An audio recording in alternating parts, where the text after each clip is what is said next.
जब तक भगवान पे श्रद्धा नहीं है, ट्रस्ट नहीं है, यानी स्वयं पे, स्वयं आत्मा भगवान पे, तब तक भय रहेगा, निर्भय नहीं हो सकते।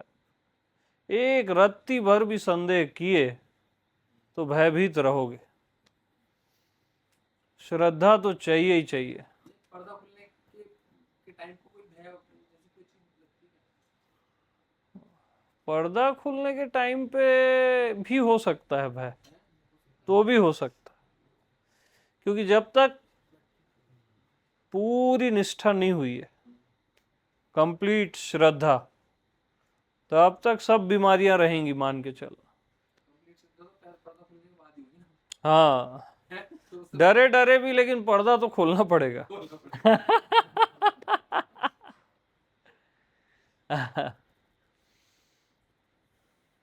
निष्ठा मस्ट है ना, ट्रस्ट। भगवान में जिसको भरोसा है वो निडर हो जाता है, निर्भय हो जाता है। जो होगा अच्छा ही होगा, जानता है वो, अंदर से ही जानता है वो, बोलना भी नहीं पड़ता उसको।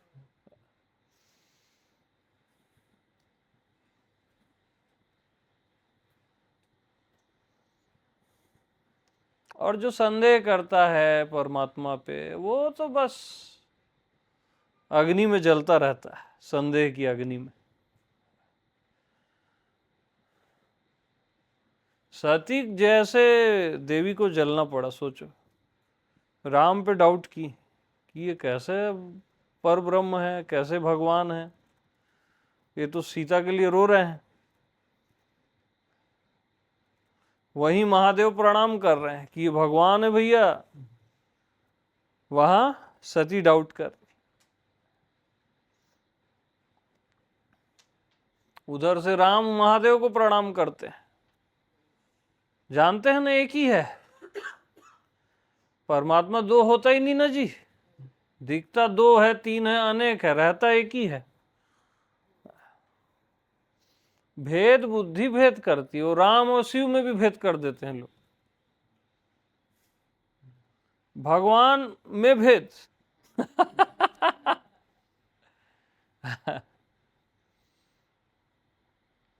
राम शिव का पूजा करते हैं, रामेश्वरम, है ना, शिव राम नाम जपते हैं। ये प्रेम है ना, अगाध प्रेम है।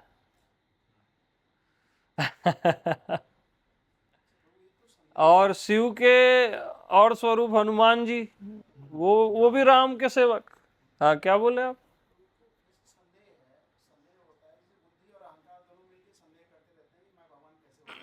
हम्म।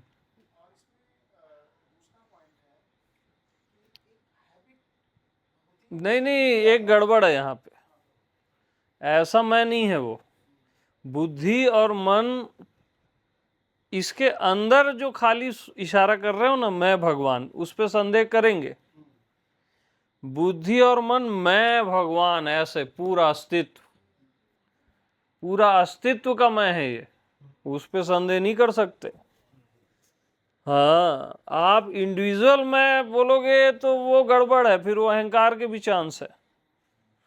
सब का एक मैं, इसलिए सबके अंदर से परमात्मा मैं हूं बोलता है। इस तीर यानी सब दसों दिशाओं में जाना चाहिए, लेकिन तीर अपने में भी जाना चाहिए। यहां भी वही है, मैं ही हूं, और सर्वत्र मैं ही हूं। इसमें आदत से भी आता है, एक तो संदेह होता है, हम उसको ड्रॉप करते हैं, हम्म। लेकिन फिर भी जो अपने को भगवान मानने में हैबिट होती है कि जीव वाला भाव आ जाता है, जीव भाव आता है, हैबिट से आता है वो, एक पुरानी हैबिट पड़ी हुई है उसकी वजह क्योंकि जीव ना कभी भी खुद को भगवान नहीं जान सकता, क्योंकि मर जाएगा वो। जीव जीता किस में है? मान्यता में। हाँ, वो मर जाएगा ना जी, इसलिए वो डरता है। जीव जीता किस में? साधना में। जब तक साधना करता रहेगा जिएगा वो। और भगवान तो साध्य है, भगवान को किसी साधना की जरूरत है क्या? किसी ज्ञान की जरूरत है क्या? नहीं है ना भाई।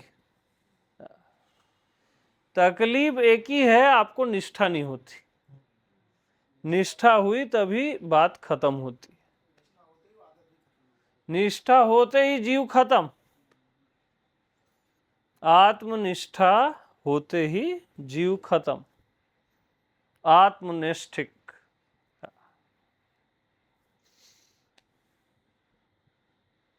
आत्मनिष्ठिक सबसे दुर्लभ चीज है। पूरे सारे लोकांतर की बता रहा हूं, खाली इस लोक की नहीं। उससे ऊंची कोई चीज नहीं होती। आप सारे उपनिषद पढ़ लो, सार आत्मनिष्ठा ही आएगा।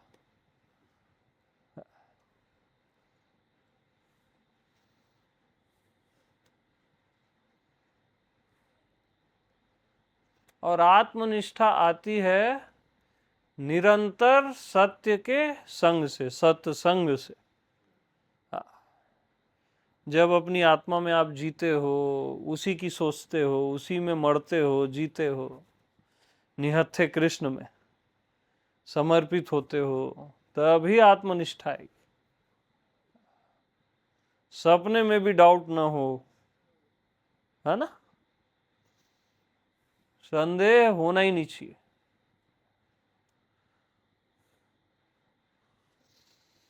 तो भगवान मैं से भिन्न है। आपके मैं से भगवान भिन्न है। यही 84 लाख योनियों में भटकने का एकमात्र कारण कि मैं अलग और भगवान अलग।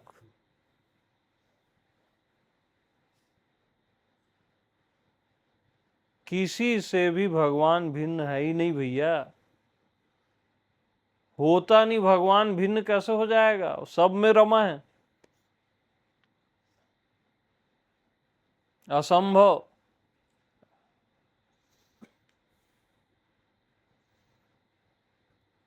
हर कोई अपने से भगवान को अलग मान के ही जो भी करता है भगवान के लिए, है ना, इसलिए उसको भगवत प्राप्ति नहीं होती। क्योंकि अपने से अलग माना ना, दूर कर दिया ना जी। और कृष्ण क्या बोलते हैं गीता में? मुझे अनन्य भक्त प्रिय है, जो अन्य नहीं समझता अपने से मेरे को। अनन्य, न अन्य। जो अपने से मेरे को अन्य नहीं समझता।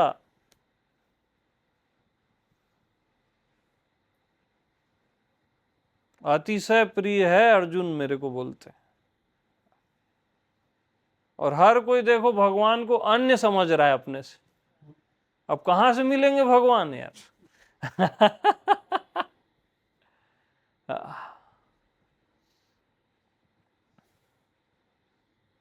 मेरा अनन्य भक्त, भागवत में कई जगह बोले हैं।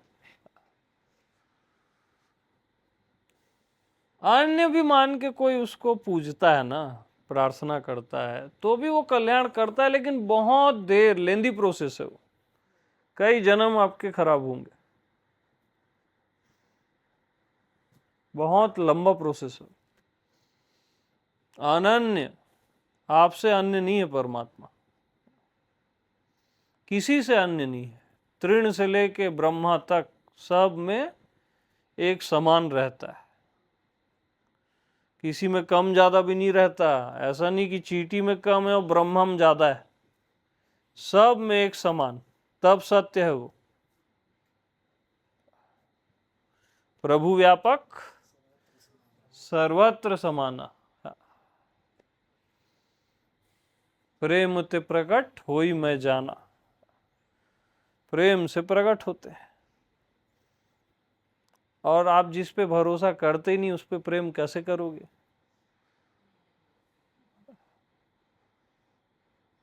तो निष्ठा तो चाहिए ही चाहिए, ट्रस्ट, श्रद्धा चाहिए, तब प्रेम। और फिर उसके बाद फिर परमात्मा ही प्रकट है, दूसरा कोई प्रकट ही नहीं है।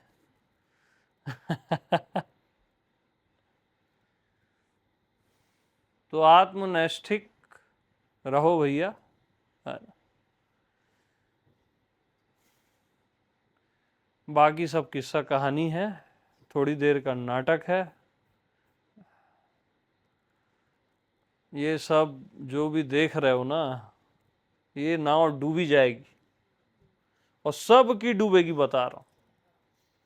झूठ डूबी जाता है, कितना ही अच्छा लगे बुरा लगे, ये सब डूब जाता है। तो ऐसा जान लो, जो अमृत है, जो अनंत है, जो हरि है ना, उसी में सबका कल्याण, और वो फिर मंगल ही मंगल है। बगैर स्वयं को जाने मंगल नहीं हो सकता, और स्वयं को जान लिए तो फिर मंगल भवन अमंगल हारी, फिर दसों दिशाओं में मंगल है। अरे राम के आते ही मंगल है ना जी, मंगल ही मंगल।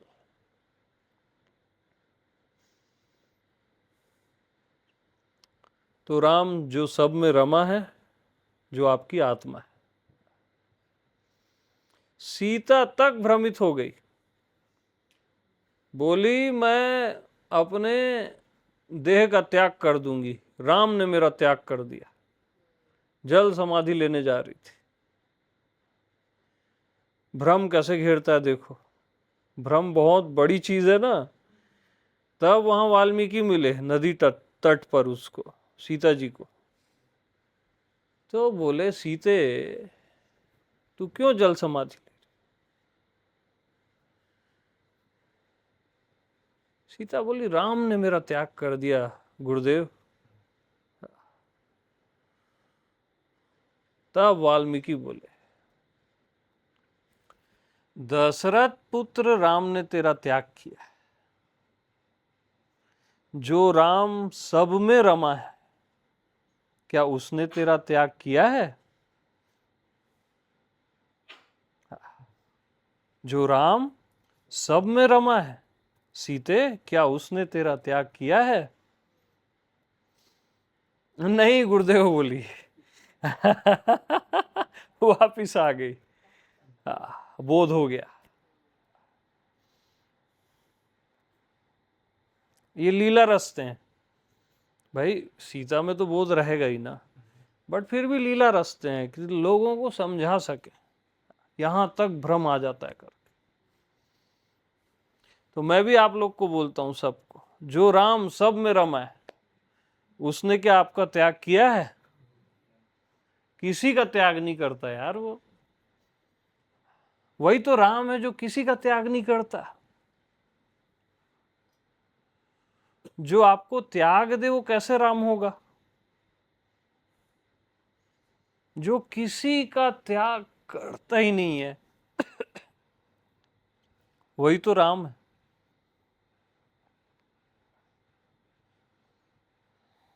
किसी का त्याग नहीं करता, सबकी आत्मा है। आप उसको अवॉइड भी करते हो ना, तब भी वहीं रहता है, और हर कोई उसको केवल अवॉइड कर रहा है। और दुनिया में सबसे गंदी चीज है अवॉइड, मालूम? किसी से आप दुश्मनी कर लो अच्छा है, दोस्ती कर लो अच्छा है, किसी को अवॉइड करोगे ना, सबसे बुरा लगता है। यानी आपने उसके अस्तित्व को ही नकार दिया। और हर कोई राम को क्या कर रहा है? अवॉइड कर। फिर बोल रहा है घोर कलयुग है, ये है वो है, वो सब नाटक है उसका। अवॉइड करोगे थोड़ी ना तुमको आनंद आएगा जी जीवन में।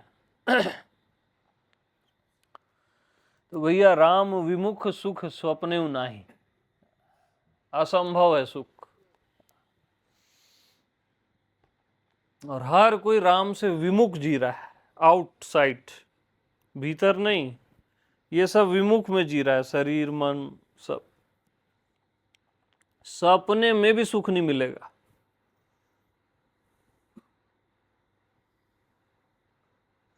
और वो क्या दोहा है भगवान? सम्मुख होए जीव। हाँ, और सम्मुख स्वयं में, ये तो विमुख हो गया। सम्मुख जो मेरे हो जाता है उसके जन्मों जन्मों के पाप मैं मिटा देता हूं, बोलते हैं राम। जन्मों के सम्मुख होने मात्र से, उसको कुछ करना नहीं है कि उतने कर्म करेगा, ऐसा नहीं है। सम्मुख होने मात्र से जन्मों के पाप एक क्षण में मिटा देता हूं, बोले। शरणागत भयहारी, विभीषण को बोलते हैं क्या? आई थिंक उन्हीं को बोलते हैं।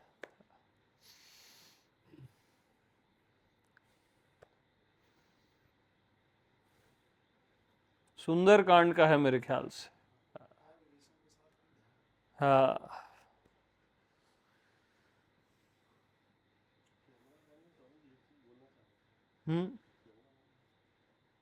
क्या बंद है? नहीं नहीं, चालू है, बोलो ना। बंद कर दो। हम तो रामायण से बता रहे हैं आज, है ना। ईश्वर अंश जीव अविनाशी, जीव भी ईश्वर का ही अंश है और वो भी अविनाशी, सब उसी के अंश है। और अंश कभी भी अंशी से अलग नहीं होता, हो ही नहीं सकता। ये उपनिषद का सूत्र है कि अंश अंशी से अलग हो ही नहीं सकता, होता ही नहीं। ईश्वर अंश, जीव अविनाशी।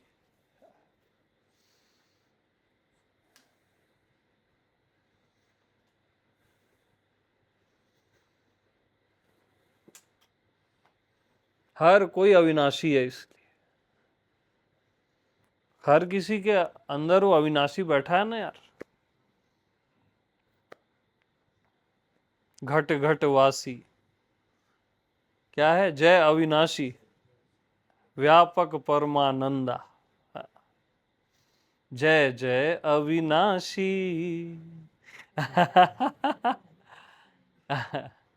रामायण तो सार है, मालूम। रामायण ना पूरे वेदों का सार है और उपनिषदों का, लेकिन उसके रहस्य को कोई खोलने वाला नहीं, पूरा सार है। लोग फालतू भटकते हैं, दुनिया भर का पुस्तक, ये वो तंत्र मंत्र, सब कचरा है, मालूम। सब का सार है रामायण और गीता। दो चीज को धारण कर लो, कल्याण ही कल्याण।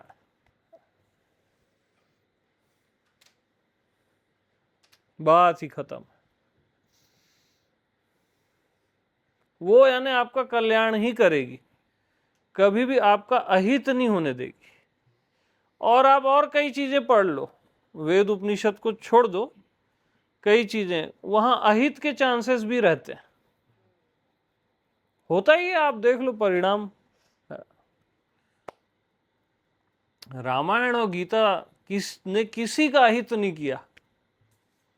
कोई जो भी पढ़ा, जिसको जितना भी समझ आया ना, उससे उसका कल्याण ही हुआ है। कोई अच्छा कर्म किया, कोई अच्छे विचार लाया, वो भी बहुत होता है जीवन में।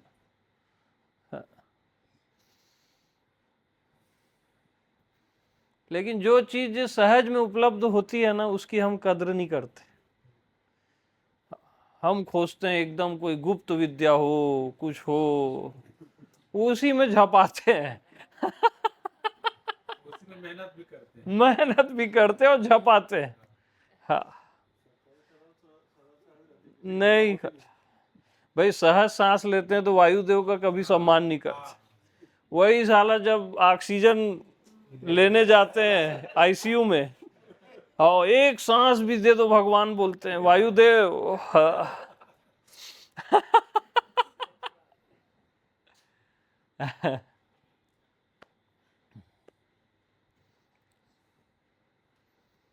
देखो अब वायुदेव कितने सहज हैं। वायुदेव के पुत्र, पवन तनय बल पवन समाना, हनुमान जी, सहज से भी सहज है। असली सहजता क्या है देखो ना हनुमान जी को आप, कैसे प्रभु के पैरों में समर्पित रहते हैं।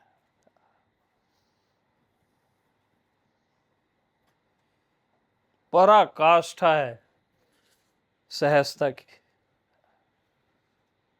उनको कोई मतलब नहीं, बस राम राम राम राम, और हर काम राम काज है उनका। लोग विश्राम ढूंढते हैं ना, शांति मिल जाए, विश्राम में आ जाए। हनुमान क्या बोलते, राम काज कीने बिना मोह कहाँ विश्राम। तो दिन रात वो राम काज में लगे रहते हैं। आज भी हर राम कथा में मौजूद रहते हैं और निश्चित रहते हैं जहां भी सत्य की कथा है, राम की कथा है, वहां हनुमान जी का वास रहेगा ही रहेगा। उन्होंने ये राम बोले मेरे साथ चलो नहीं बोले, मैं राम कथा में ही रहूंगा बोले। जब सबको ले गए राम जी, सालोक के या क्या था वो, साकेत था, तब वो बोले नहीं नहीं नहीं नहीं, मैं तो राम कथा में ही रहूंगा बोले। प्रेम है ना, कथा से प्रेम है। सत्संग से, कथा से प्रेम करने वाले बहुत कम मिलते हैं। और जिसको सत्संग से प्रेम हो गया ना, उसके पास सब आता है। राम भी आते हैं, भरत भी आते हैं, सब आ जाता है। सीता भी आती है, गुरु वशिष्ठ भी आते हैं। तो हनुमान जी इसलिए ज्ञान गुण सागर बोलते हैं। सीधा कथा में ही आ गए, बोले यहां तो सब आ ही जाएंगे।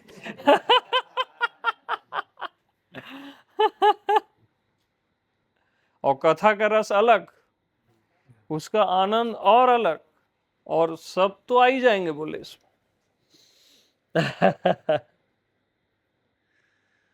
तो निरंतर सत्संग का वो अलग ही रस है, अपने आप में वो परमात्मा है मालूम। सत्संग अपने आप में परमात्मा है।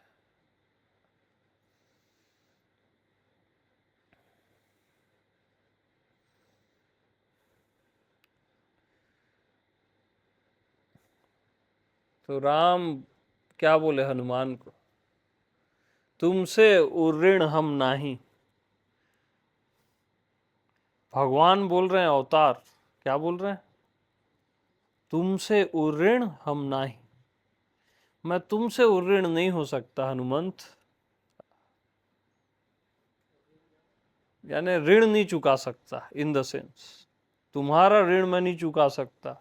कौन बोल रहा है सोचो, भगवान। तुमसे उर्ऋण हम नाही।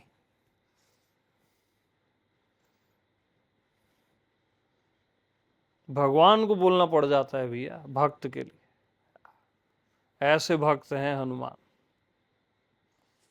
सहज से भी सहज।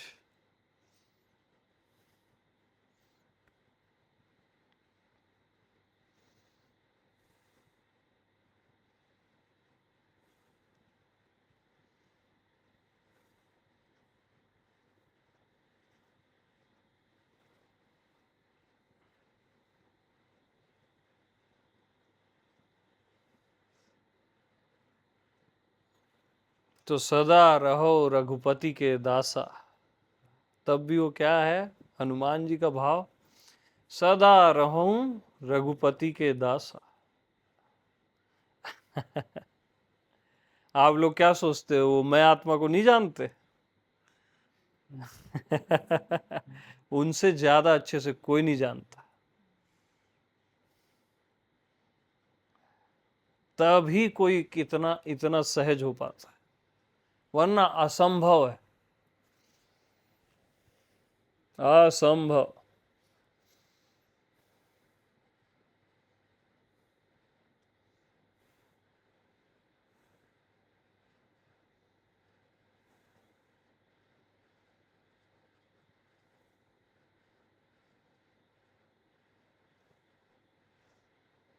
तो आज तो बहुत हो गया है यार। तो चलो भाई, सबको राम राम, है ना, प्रणाम है सब।